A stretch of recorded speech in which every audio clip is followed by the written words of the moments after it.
1서 우리 3장 19절에서 24절입니다.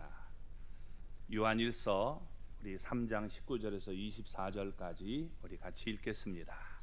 이로써 우리가 진리에 속한 줄을 알고 또 우리 마음을 주 앞에서 굳세게 하리니, 이는 우리 마음을 혹 우리를 책망할 일이 있어도 하나님은 우리 마음보다 크시고 모든 것을 아시기 때문이라. 사랑하는 자들아, 만일 우리 마음이 우리를 책망할 것이 없으면 하나님 앞에서 담대함을 얻고 무엇이든지 구하는 바를 그에게 받나니, 이는 우리가 그의 계명을 지키고 그 앞에서 기뻐하시는 것을 행함이라. 그의 계명은 이것이니 곧 그 아들 예수 그리스도의 이름을 믿고 그가 우리에게 주신 계명대로 서로 사랑할 것이니라. 그의 계명을 지키는 자는 주 안에 거하고 주는 그의 안에 거하시나니, 우리에게 주신 성령으로 말미암아 그가 우리 안에 거하시는 줄을 우리가 아느니라. 아멘. 할렐루야. 하나님의 은혜와 복이 오늘도 주님 앞에 나온 우리 사랑하는 성도 여러분 삶 속에, 가정 속에 언제나 함께 하시기를 주님의 이름으로 축원합니다. 우리 서로 이렇게 인사합니다. 당신 때문에 정말 살맛 납니다. 꼭 그런 분들이 되시기를 주님의 이름으로 축원합니다. 우리가 지난주에 나눴던 말씀을 이렇게 되새겨보면, 예수님이 우리를 위해 목숨을 버리셨으니 우리도 형제를 위해서 목숨을 버리는 사랑이 마땅하다라고 했습니다. 그리고 재물을 가지고 형제의 궁핍함을 보고 도와줄 마음이 없다면 그 속에 하나님의 사랑이 거하겠느냐라고 말씀을 드렸죠. 그래서 이 나눈 것이 말과 혀로만 사랑하지 말고 행함과 진실함으로 해야 된다라고 나눴습니다. 이제 오늘 말씀은 그 뒤를 이어서 형제 사랑의 계명을 실천한 결과들을 소개하고 있습니다. 참된 사랑을 소유하고 실천하는 자는 하나님 앞에서 담대함을 얻을 수 있고 신앙에 큰 확신이 생기게 된다는 겁니다. 자신과 하나님 앞에 책망을 당하지 않는 삶을 우리가 살아야 되는 것입니다. 계명을 지키는 자의 삶은 주님 안에 거하는 자의 삶이다라고 오늘 말씀해 주고 있는 겁니다. 그러므로 여러분, 우리가 계명을 잘 지키는 하나님의 사람들이 되시기 바랍니다. 자, 먼저 19절 말씀을 다시 읽겠습니다. 이로써 우리가 진리에 속한 줄을 알고 또 우리 마음을 주 앞에서 굳세게 하리니. 아멘. 이로써라고 말씀하고 있는데, 이로써라는 말이 이 헬라어 원문으로 하면 그 안에, 이것들 안에라는 말입니다. 그게 무슨 얘기냐? 앞절에서 행한 행함과 진실함으로써라고 말씀하는 겁니다. 행함과 진실 안에서 우리가 안다라고 말하고 있는 겁니다. 이걸 계속해서 우리는 알게 된다는 거예요. 그러면 뭘 안다는 겁니까? 우리가 행함과 진실함으로 살아갈 때, 아, 저 사람이 진리 속에 속한 자구나 라고 안다는 겁니다. 진리에 속한 자는 진실한 행함이 있어야 하는 것입니다. 말만 하면 거짓이죠. 그러니까 우리는 여러분 진실함이 있어야 된다라고 말하고 있는 겁니다. 하나님의 말씀을 받아들여서 우리 각자 삶의 현장에서 그대로 적용하고 실천할 때 하나님 앞에서 굳세게 할 수가 있는 겁니다. 이 굳세게라는 말이 이 페이도라는 말인데, 이 말은 화해하다, 의존한다는 말입니다. 그래서 행함과 진실함이 있을 때 주님 앞에서 우리가 화해하는 삶을 살 수 있고 주님을 의존하는 믿음을 갖게 된다라고 말하고 있는 것입니다. 아모스 여러분 8장 11절을 보면 이렇게 말합니다. 내가 기근을 땅에 보내리니 양식이 없어 주림이 아니며 물이 없어 가람이 아니요 여호와의 말씀을 듣지 못한 기갈이라 라고 말씀합니다. 우리 시대의 문제는 말씀을 듣지 못한 것이 문제가 아니라, 여러분, 말씀은 많이 들었는데 사실 실천하지 못하는 것이 문제임을 우리가 알 수 있습니다. 그대로 살지 못하는 게 문제예요. 여러분 보세요. 이게 홍수가 나면 어떻게 돼요? 물은 많죠. 그러나 먹을 물이 없다는 거예요. 우리 주변에 이 많은 서적도 기독교 서적도 나오고, 또 여러분 우리가 방송을 틀면 많이 우리가 방송을 합니다. 그런데 이렇게 합시다 저렇게 합시다 했지만 여러분 그런 모습이 없다면 이건 정말 안타까운 모습이 될 수밖에 없는 것입니다. 우리는 하나님을 믿어서 진리에 속한 자라고 말씀했습니다. 그런데 진리의 말씀은 우리가 아는데 올바른 행함이 없다면 이건 진리를 왜곡시키는 모습이 아니냐라고 말하고 있는 겁니다. 우리는 진리를 왜곡시키는 시대를 살아가고 있습니다. 따라서 진리에 속한 자들의 진실한 행동을 우리 사회는 어느 때보다 원하고 있습니다. 당신의 말이 진실이면 내가 따르겠습니다, 이런 모습을 얘기하는 겁니다.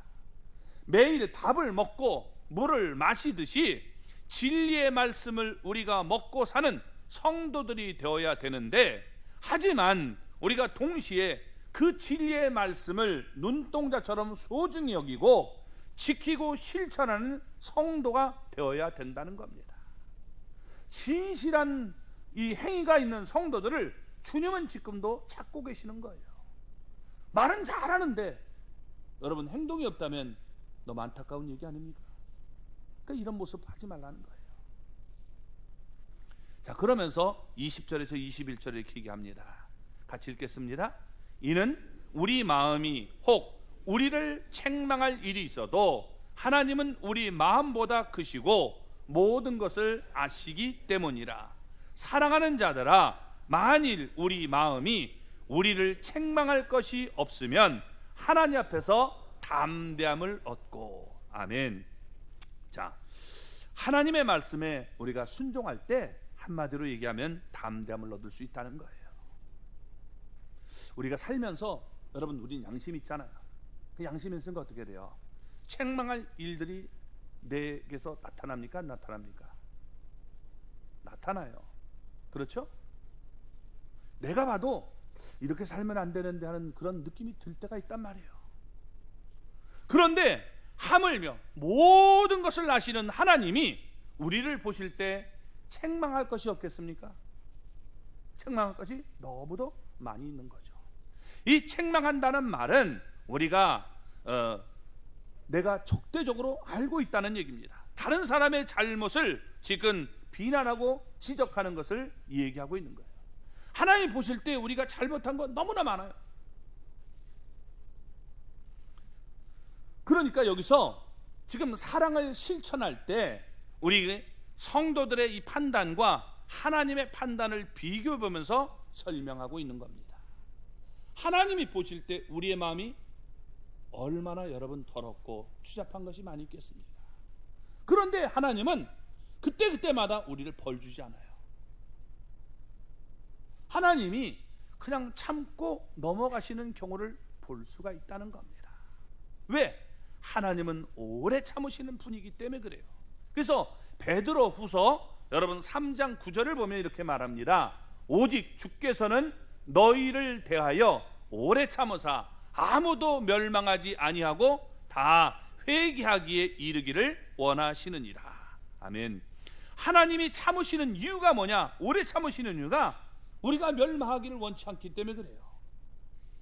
그래서 다 회개하고 지금 돌아오기를 원하고 있다는 거예요. 잘못할 때마다 여러분 벌을 내리면 어떻게 돼요? 우리 이제 벌써 다 끝났어요. 그렇죠? 우리 이영희 권사님 갔고 그 다음에 다 간 거예요. 우리 그죠? 박조영 권사님 뭐 잘못했을 때마다 보냈다면 그러면 저는 없겠어요? 아마 제가 더 먼저 갔을지도 몰라요. 여러분 그런데 어떻게 돼요? 하나님은 오래 참고 기다리시는 거예요. 모든 사람이 회개해서 심판을 지금 늦추고 있다는 겁니다.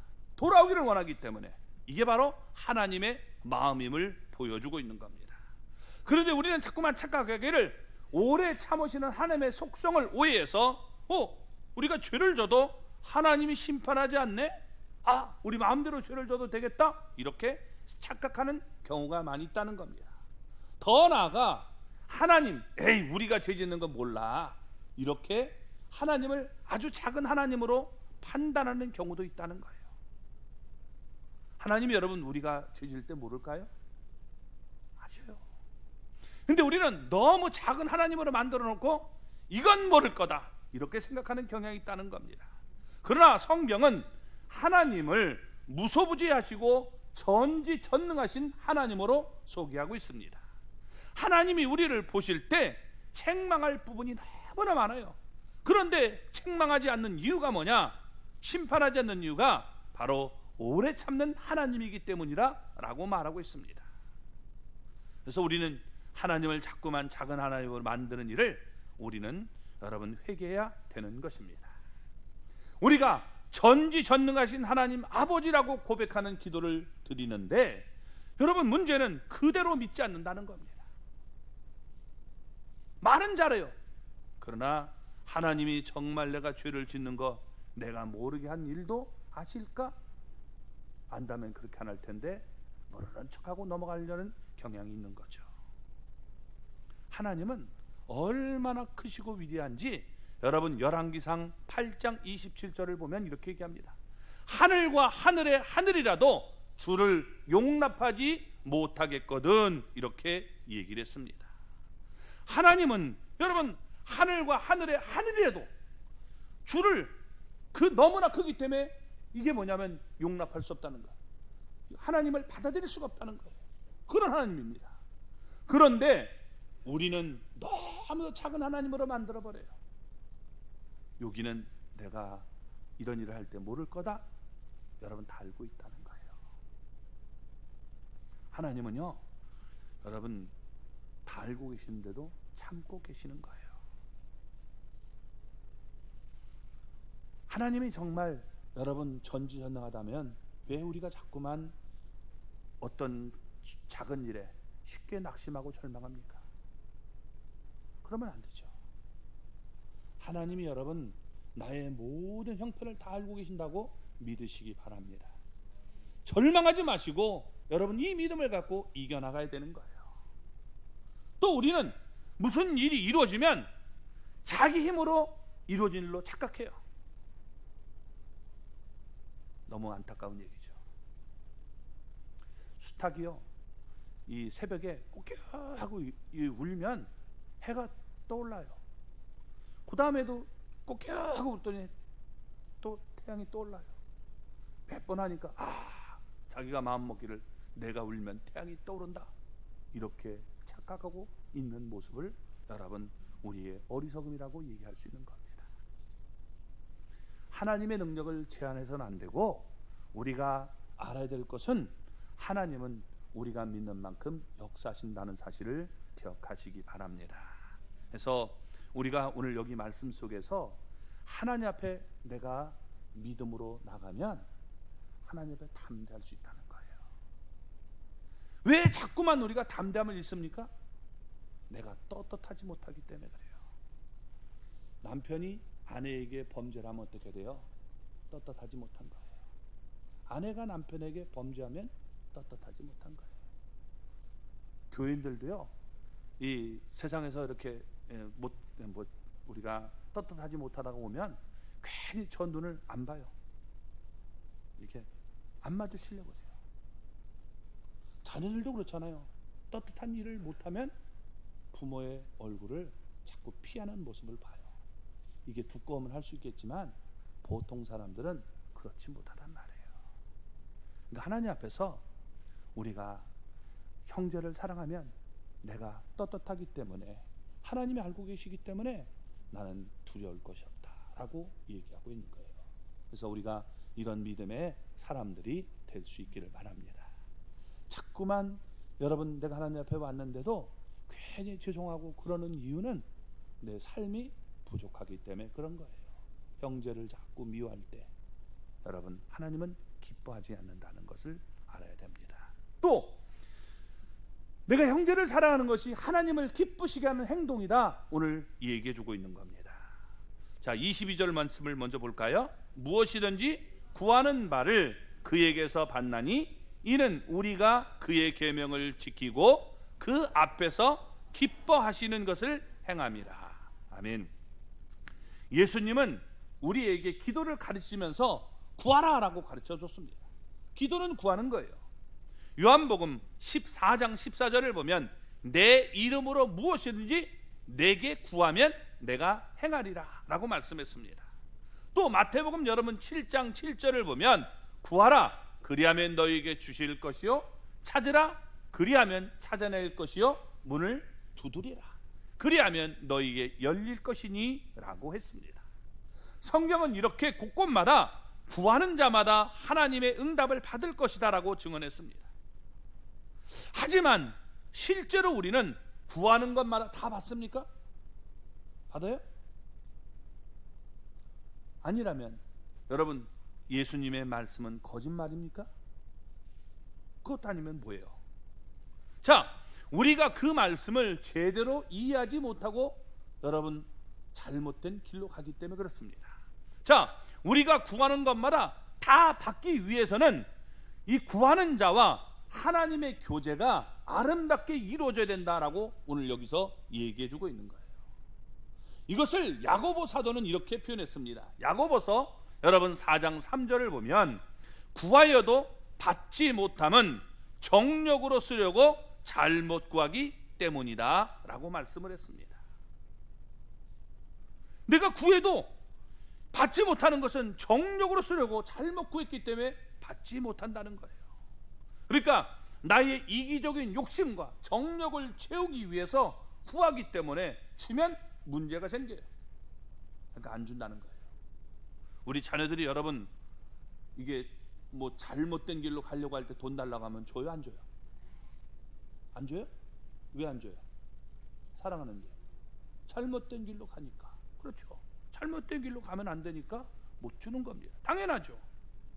그게 부모의 사랑인 거예요. 우리가 무엇이든지 구하는 바를 하나님께로 받을 수 있다라고 하면서 오늘 말씀을 보면 바로 그의 계명을 지키고 그 앞에서 기뻐하시는 일을 행할 때 하나님이 여러분 주심을 말씀해 주고 있는 거예요. 그래서 여기 뭐라고 얘기합니까? 계명과 하나님이 기뻐하시는 것, 이것을 동일하게 보고 있다는 거예요. 계명을 지키는 것이 하나님을 기쁘시게 하는 거예요. 그러니까 형제를 사랑하는 것이 하나님이 주신 계명이고 동시에 형제를 사랑하는 것이 하나님을 기쁘시게 하는 일이다 라고 말씀하고 있는 겁니다. 우리의 구함이 여러분 그의 계명을 지키는 일, 하나님을 기뻐하시는 일, 형제를 사랑하는 일이라면 얼마든지 하나님 주신다는 거예요. 형제들이 여러분 정말 사이좋게 지내기 위해서 돈 좀 부모님에게 달라면 어떻게 돼요? 줘요, 안 줘요? 안 줘요? 주죠. 없으니까 못 주는 거지. 그렇죠? 없으니까 못 주는 거예요. 근데 형제들끼리 이거 돈 갖고 막 치고 싸움하면 어떻게 돼요? 아, 갖고 와. 이렇게 되는 거예요. 그렇죠? 그러니까 하나님께서 지금 우리에게 말씀해 주고 있는 겁니다. 너희가 계명을 지키고 하나님이 기뻐하시는 일을 하면 하나님이 다 주신다. 그러니까 형제 사랑은 여러분 어떻게 해요? 하나님 앞에 나갈 때 내가 떳떳하게 담대하게 나갈 수 있도록 만들어주고 그 다음에 이게 하나님이 기뻐하시는 일이기 때문에 기도하는 것을 이룰 수 있는 여러분 방법이 되는 거예요. 왜 내가 기도하는데도 하나님이 안 들어주시느냐? 내가 한번 생각해 보세요. 나는 정말 형제를 사랑하면서 구하고 있는지를 돌아보라는 거예요. 계명을 지키고 내가 달라고 해야지 무조건 달라고 하면 줍니까? 그건 여러분 문제가 되는 거예요. 우리가 우리의 기뻐하는 일, 우리의 정욕을 채우는 일에 구할 때 하나님은 우리가 구하는 것을 주시지 않을 수 있는 것입니다. 하지만 주의 계명을 지키는 일, 주님이 기뻐하시는 일을 구할 때 우리의 구하는 것을 모두 다 응답을 받게 된다라고 말하고 있는 겁니다. 따라서 우리는 정욕이나 또 우리를 기쁘게 하는 일을 위해서 여러분 하나님 앞에 구해서는 안 되는 겁니다. 서로가 여러분 어떻게 돼요? 우리가 형제를 위해서 기쁘게 하기 위해서 구하면 정말 하나님은 기쁜 거예요. 그런 모습이 우리 가운데 있기를 바랍니다. 하나님의 계명을 지키는 일, 하나님의 이 기뻐하는 일을 구하라고 말씀하고 있는 겁니다. 그런 구함은 어떤 것이든지 다 받을 것이다 라고 말씀하고 있습니다. 따라서 하나님의 뜻에 합당한 간구를 하시기 바랍니다. 잠언 28장 9절을 보면 이렇게 말합니다. 사람의 귀를 돌려 율법을 듣지 아니하면 그의 기도도 가증하니라. 사람이 귀를 돌려야 이렇게 잘 들려요. 근데 어떻게 돼요? 이걸 돌리지 않고 율법이 말을 해도 이렇게 하면 여러분 어떻게 돼요? 그러면서 기도하면 가증하다는 거예요. 우리도 내가 좀 뭔가를 하면서 하나님 앞에 구해야 되지 않겠습니까? 하나님 말씀 미어캣도 아니고 뭐 모르는 척하고 고개 들고 그러면 곤란하죠.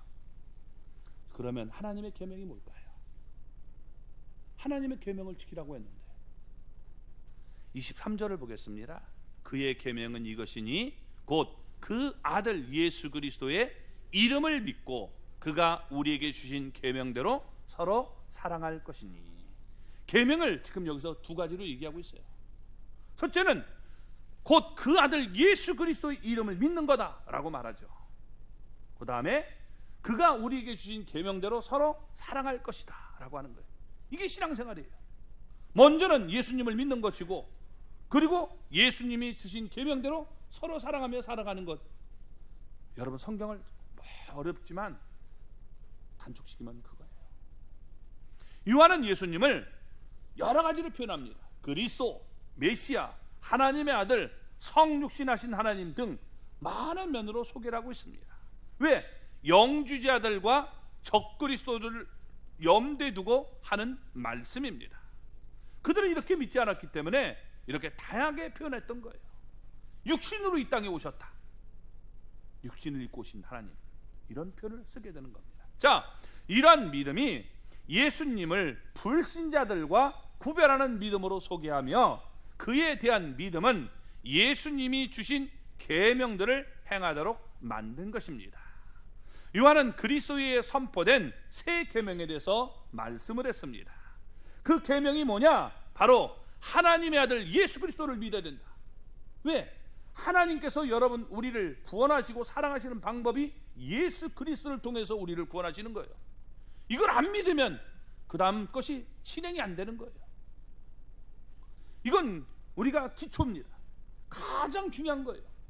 그리고 그 사실을 우리가 믿었다면 이제 말씀대로 우리가 사랑하며 살아가는 것이 참으로 중요하다라고 말씀하고 있는 거예요. 그러면 하나님이 내 계명을 지켰기 때문에 기뻐서 주시는 거예요. 넘치도록 주십니다.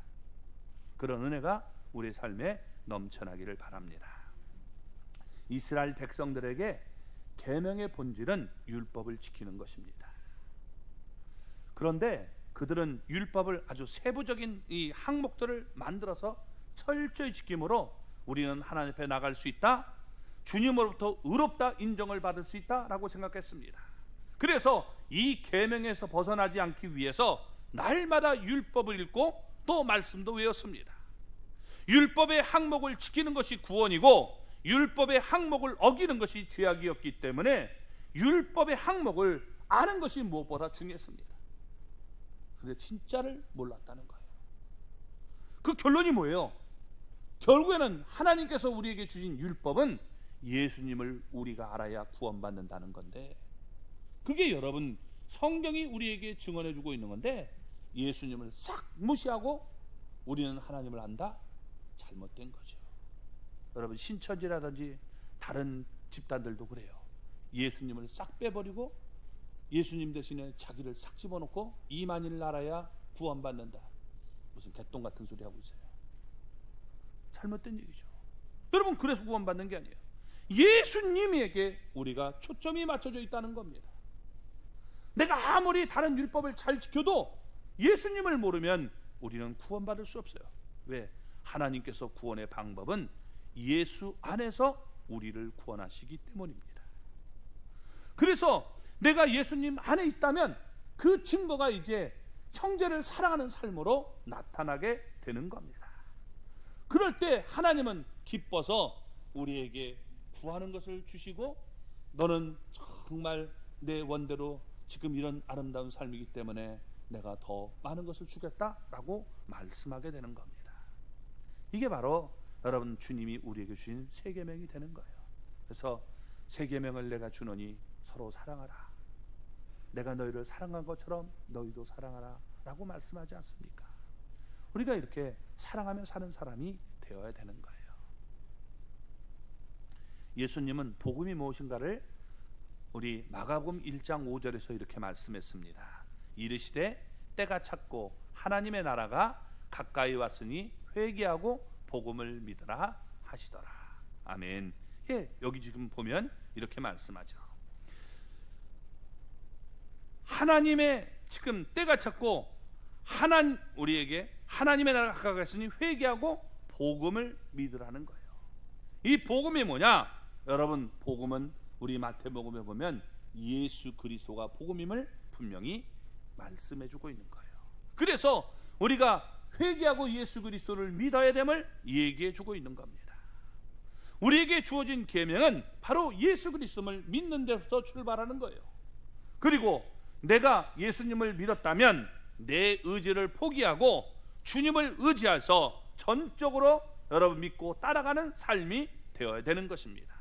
이게 바로 주님의 계명을 잘 지키는 모습이고, 또 그렇게 살 때 형제를 우리가 사랑하게 되고, 형제를 사랑하게 될 때 주님이 정말 기뻐하시는 모습을 보게 되는 겁니다. 그런 은혜가 우리의 삶에 넘쳐나기를 바랍니다. 그리고 여러분 24절 마지막 우리 보면 이렇게 얘기합니다. 그의 계명을 지키는 자는 주 안에 거하고 주는 그의 안에 거하시나니 우리에게 주신 성령으로 말미암아 그가 우리의 안에 거하시는 줄을 우리가 아느니라. 아멘. 사랑의 계명을 행하는 성도와 지금 예수님과 연합을 보여주는 아주 매우 중요한 구절이 오늘 여기 나타나고 있는 겁니다. 계명을 지키는 자가 주 안에 거하는 자고, 또 그는 주님 안에 거한다, 이런 사상을 우리에게 보여주고 있는 겁니다. 여기서 지키고 있는 자는 한 번 지킨 자가 아니라 계속해서 말씀을 따르려고 하는 자들을 보여주고 있는 겁니다.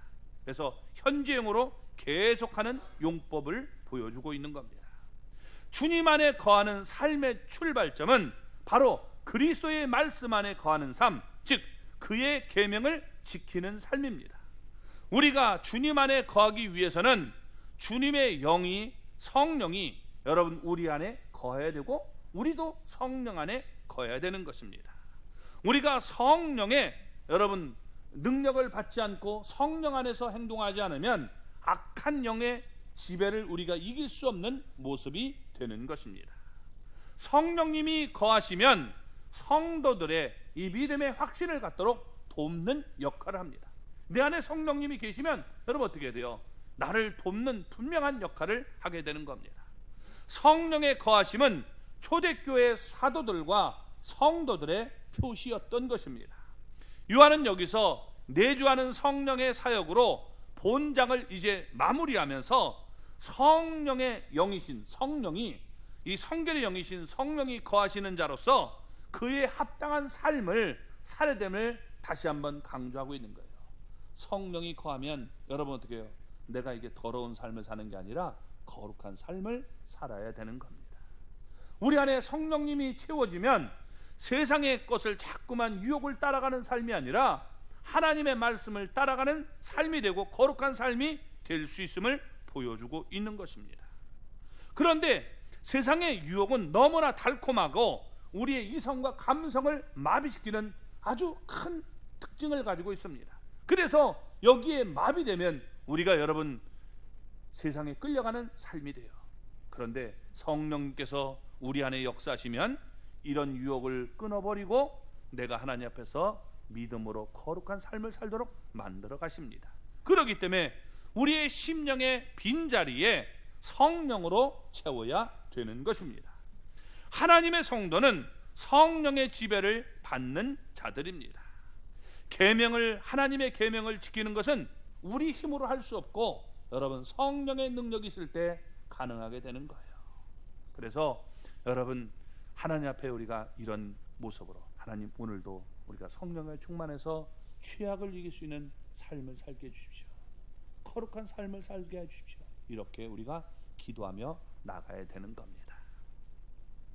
사도 바울은 고린도서 3장 16절에서 이렇게 얘기했습니다. 너희가 하나님의 성전인 것과 하나님의 성령이 너희 안에 계시는 것을 알지 못하느냐라고 했습니다. 우리가 하나님의 전이에요. 내 몸이. 그렇기 때문에 여러분 우리가 성전에서 자꾸 우리가 다른 짓 하면 안 되잖아요. 또 우리 안에 거하시는 성령님께서 나를 거룩하게 이끌어가기 때문에 성령님께서 나를 이렇게 내 안에 거셔서 나를 이끌어간다는 걸 너는 알지 못하느냐라고 말하고 있는 겁니다. 그래서 여러분 우리가 형제를 사랑할 때 성령님이 내 안에 거하셔서 내가 이렇게 성령에 이끌려서 내가 살아가고 있나 이걸 느끼게 된다는 거예요. 근데 자꾸 미워하면 성령님이 내 안에 거하시는가? 내가 오늘도 마귀에게 이끌려가는가? 이거를 우리가 잘 구별이 안 되는 거죠. 그러니까 여러분 우리가 성령님의 충만해서 형제를 우리가 사랑함으로 내 안에 하나님의 영이 분명히 계시는구나 하는 것을 더욱 더 느끼며 살아가는 사람이 되기를 바랍니다. 이것을 우리가 종합적으로 얘기한다면 예수님께서 이렇게 말씀하셨어요. 우리 마가복음 11장 22절을 보면 이런 얘기가 나옵니다. 한번 같이 읽어볼까요? 예수께서 그들에게 대답하여 이르시되 하나님을 믿으라. 하나님을 믿어라 라고 했어요. 근데 이게 헬라어 원문을 보면 이렇게 됐어요. 에케테 피스틴 데우. 이 말은 무슨 말이냐면 직역하면 에케테 하는 말은 너희들은 가져라 하는 명령법입니다. 피스틴 하면 믿음을, 데우 하는 하나님의, 그러니까 하나님의 믿음을 가져라 라는 말씀이에요. 자, 그러면 하나님의 믿음이 도대체 뭘까요? 하나님의 믿음을 우리가 가져야 된다는 거예요. 신앙생활은 내 믿음이 아니라 하나님의 믿음을 가져야 돼요. 그러면 하나님의 믿음이 뭘까요? 그 뒤에 연결해서 이렇게 말씀합니다. 이 마가복음 11장 23절에서 25절까지 같이 읽어보겠습니다. 내가 진실로 너희에게 이르노니 누구든지 이 산더러 들려 바다에 던져지라 하며 그 말하는 것이 이루어질 줄 믿고 마음에 의심하지 아니하면 그대로 되리라. 그러므로 내가 너희에게 말하노니 무엇이든지 기도하고 구하는 것은 받은 줄로 믿으라. 그리하면 너희에게 그대로 되리라. 서서 기도할 때에 아무에게나 혐의가 있거든 용서하라. 그리하여야 하늘에 계신 너희 아버지께서도 너희 허물을 사하여 주시리라 하시니라. 자, 여기 지금 이 말씀은 23절에서 25절까지의 말씀을 세 가지로 요약하면 하나님의 믿음은 뭐냐? 23절 마지막에 보면 어떻게 돼요?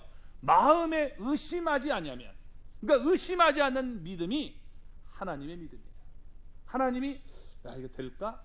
이렇게 의심하겠습니까? 안 하겠죠. 두 번째, 여러분 24절을 보면 뭐라고 하냐면 구하면 그대로 된다라고 말씀하고 있습니다. 구하는 것은 받은 줄로 믿으라는 거예요. 이게 여러분 주님께서 가지고 계시는 믿음이에요. 하나님 앞에 구하면 하나님이 주신다는 게 이게 여러분 예수님이 우리에게 보여준 믿음이기도 합니다. 그런데 여기까지는 우리 잘 할 수 있어요. 의심하지 않을 수 있고 구하면 그대로 주신다. 다 믿을 수 있어요. 안 되는 게 있어요. 여기 잘 안 돼요. 뭐냐? 여기 25절을 보면 뭐래요? 용서하는 믿음이에요. 용서.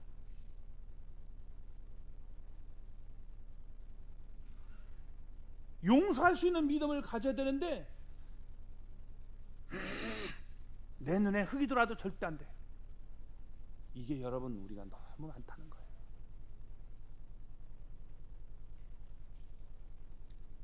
주님은요 잘못했다고 나오면 다 받아주시고 용서해 주셔요. 근데 우리는 안 그러잖아요. 한 번 가면 뭐예요? 영원히 가려고 하는 거예요.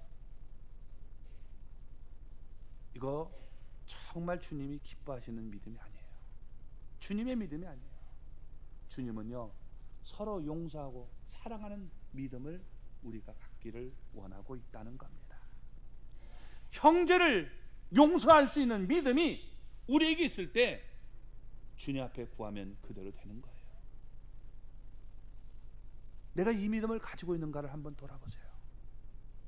살다 보면 여러분 정말 우리가 많은 어려움을 당하잖아요. 왼수 같은 인생들이 있어요. 먼 곳에 있는 사람이 아니라 가까운 곳에 있어요. 남편이 될 수 있고요, 아내가 될 수 있고요, 자식이 될 수 있고, 부모가 될 수 있고요, 교회 목사가 될 수 있어요. 제가 여러분의 또 왼수가 될 수 있어요. 아유, 목사님 꼴 보기 싫다. 그러면 여러분 이제는 신앙생활 다 하는 거죠. 마귀가 그렇게 만들면 그건 어떻게 돼요? 상처를 입어서 어디를 가든지 괴롭고 힘든 거예요. 그래서 혹시 여러분들 가운데서 저에게 상처를 입었다면 용서해 주세요. 제가 몰라서 무식해서 그럴 수 있고, 여러분들 그러니까 곤란한 겁니다. 용서해야 돼요. 아멘. 그래야 여러분 하나님의 자녀답게 내가 멋있게 살아가는 그런 사람이 되는 거예요. 용서할 줄 아는 믿음, 그게 뭐예요? 우리가 가져야 될 태도인 것입니다. 결론적으로 지금 오늘 말씀을 보면 형제 사랑의 계명을 실천하면 하나님의 자녀답게 담대하게 삶을 살 수 있다는 겁니다. 자꾸 하나님 앞에 나올 때 여러분 자꾸만 내가 이렇게 쭈그러드는 이유는 뭐냐? 우리가 소심해지는 이유는 내가 여러분 형제 사랑을 실천하지 못하기 때문에 그래요.